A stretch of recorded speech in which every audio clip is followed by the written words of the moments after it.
देखो, जो कहा जाता है अच्छे के लिए होता है और हमें बुरा दिखता है, वो हमारे किसी पाप कर्म का फल आया ना, और जहां भोग उसका संपन्न हुआ तो हमारा अच्छा हो गया ना, हमारा अशुभ कर्म नष्ट हो गया।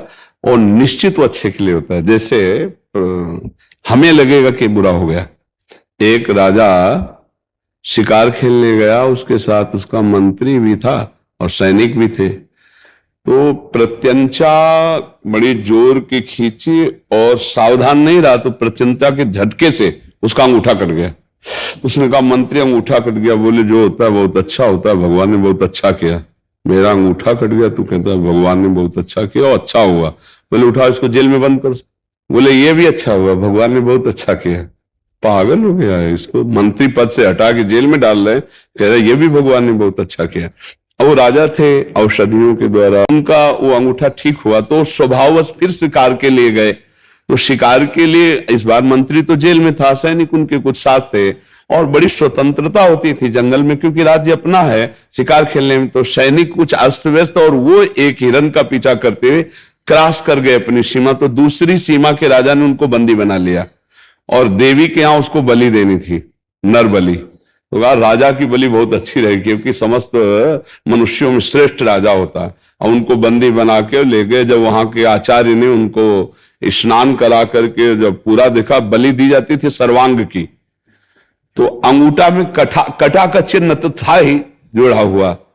तो उनका सही माने में पूछो तो ये बलि देने लायक नहीं, क्योंकि अंग भंग इनका है, अंगूठा कटा हुआ है और वो जुड़ा हुआ, तो उसमें तो बोले छोड़ो, फिर दूसरे को दे देंगे। तो जो छोड़ दिए गए, तब उन्होंने कहा, ये भगवान ने तो बहुत अच्छा किया था, अगर अंगूठा न कटा होता तो गर्दन काट दी जाती। बहुत अच्छा हुआ, भगवान ने बहुत अच्छा किया। अब वो सीधे गए, बोले मंत्री को बुलाओ, जेल से निकल आया।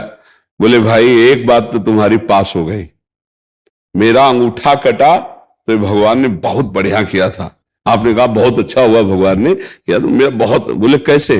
तो पूरी घटना बताई। बोले, ये हम पूछना चाहते, तेरे लिए भगवान ने क्या बहुत बढ़िया किया, राजमंत्री पद से हटके जेल में है तू। बोले, सरकार, आप जहां होते तो सैनिक का घोड़ा भले पास नहीं रहा, लेकिन मेरा घोड़ा आपके साथ ही होता, क्योंकि मैं आपका राजमंत्री हूं। और आप बंदी बनाए जाते तो मैं भी बंदी बनाया जाता। आप तो अंगूठे के कटने से बच जाते, लेकिन मेरी बलि तो चढ़ जाती। भगवान ने बड़ी कृपा की कि मुझे जेल में रखा। हमारी पाप कर्म की वृत्ति जो हुई थी, उसके अनुसार मुझे दंड दिया जा रहा है। तो अब मैं निष्पापता की तरफ जा रहा हूं, तो अच्छाई की तरफ ही तो जा रहा हूं। अगर मैं वर्तमान में पाप कर रहा हूं और फिर पाप का दंड भोग रहा हूं, तो बड़ी बुरी बात है। अगर वर्तमान में मैं अच्छाई पे हूं और फिर कोई पाप कर्म को भोग रहे हैं, तो बहुत अच्छी बात है, निपट गया। ये अच्छाई और पूर्व की अच्छाई जुड़ेगी, बड़ा मंगल हो जाएगा। तो को न काहू के सुख दुख कर दाता, निज कृत कर्म भोग सुन भ्राता। तो किसी न किसी अपने कर्म का ही परिणाम मुझे भोगना पड़ता है। लगता जरूर बुरा है, तो आप समझ पा रहे ना, हमें जरूर लगता है हमारा मंगल हुआ, लेकिन अमंगल नहीं हुआ। हम आज कथा में सुबह सत्संग में बोले थे कि एक तितली की गुदा में बमूल का कांटा डाल करके छोड़ दिया था, तो अणिमांडव्य ऋषि कहलाए, मांडव्य जी के ऐसे। और एक सांप को धनुष की प्रत्यंचा ऐसे करके और कांटे में फेंक दिया था, तो 6 महीने बाणों की सैया में भीष्म जी को लेटना पड़ा। तो हम लोगों को नहीं भोगना पड़ेगा जो ये बड़े कर्म कर रहे हैं। तितली उसके काटा तो उनके सूली की सजा हुई थी। तो ये जो कर्म किए जाते हैं फिर, अच्छा, अब गृहस्थी में ऐसे भी कर्म है, जैसे भ्रूण हत्या, गर्भ हत्या। कोई बिरले माता बहन और गृहस्थ होगा जो गर्भ हत्या ना कराता हो, जो भ्रूण हत्या ना की हो, क्या उनका फल नहीं आएगा? जो गर्भस्थ शिशु की हत्या की, वो जब अपना भयंकर रूप रखेगा तो तांडव मचा देगा आपके घर में। अब इन बातों को कौन समझ रहा है? बोले, हमने ऐसा कौन सा पाप किया, भगवान ने हमें क्यों दंड दिया?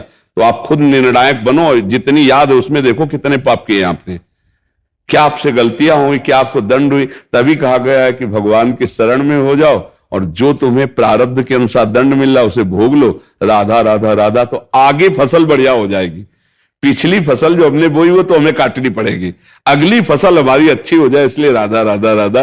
बोले, नाम जप कर रहे हैं फिर भी दुख मिल रहा है। भैया, पीछे बोया था बाजरा, तो अब अगली फसल तुम्हारी गेहूं की है, बाजरा तो खाना पड़ेगा तुम्हें, क्योंकि पिछली फसल है तुम्हारी। तो बोले, भगवान के भजन का फल क्या? अगली फसल बहुत जोर की होगी और तुम्हारे गोदाम को नष्ट कर दिया जाएगा। लेकिन जो अभी थाली में आ गए उसको चुपचाप खा लो। ये जो शरीर में रचना रच गई है इसको भोगना पड़ेगा, बड़े बड़े सिद्धों को भोगना पड़ता है।